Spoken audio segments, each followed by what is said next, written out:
இது வந்து arch profile QTU PVC window. இதில் பார்த்திங்க அப்படின்னா ஸ்லைடிங் மிஸ்ட்ராக் SSM போட்டிருக்கோம். ஆமாம், இப்போ நீங்கள் பார்க்குறது வந்து மெஷ் போட்டிருக்கோம். பக்கத்தில் எல்லாம் ஓப்பன் வேக்கன் லேண்டாக இருக்கிறதால அதில் பூச்சிங்கள்லாம் வர வாய்ப்பு இருக்குது, கொசுவும் வரும். அதை அவாய்ட் பண்ணுறதுக்காக இந்த இன்செக்ட் ஸ்க்ரீன் ஸ்டெயின்லெஸ் ஸ்டீலில் போடுறோம். போட்டு 304 கிரேடில் எடுத்திருக்கோம். இது பார்த்திங்கன்னா ஃபுல்லாக வந்து டிண்டட் கிளாஸ் போட்டிருக்கோம். ஸோ வந்து கூலிங் எஃபெக்ட், வார்ம் என்வாயன்மெண்ட் உள்ளே கிடைக்குது.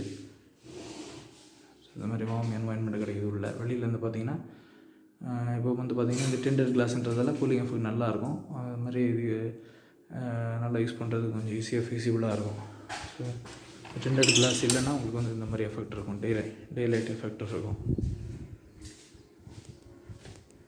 இது ஒரு விண்டோ. அதுக்கப்புறம் இந்த விண்டோ அப்படி தான். இது வந்து சன்லைட் இல்லாமல் டைரெக்டாக வந்து கிளாஸ்லாம் வெறும் நெட்லான் மட்டும் போட்டு விட்ருக்கோம். இப்போ வந்து உங்களுக்கு டே லைட் வெளிச்சம் வருது, பார்த்தீங்கன்னா தெரியும்.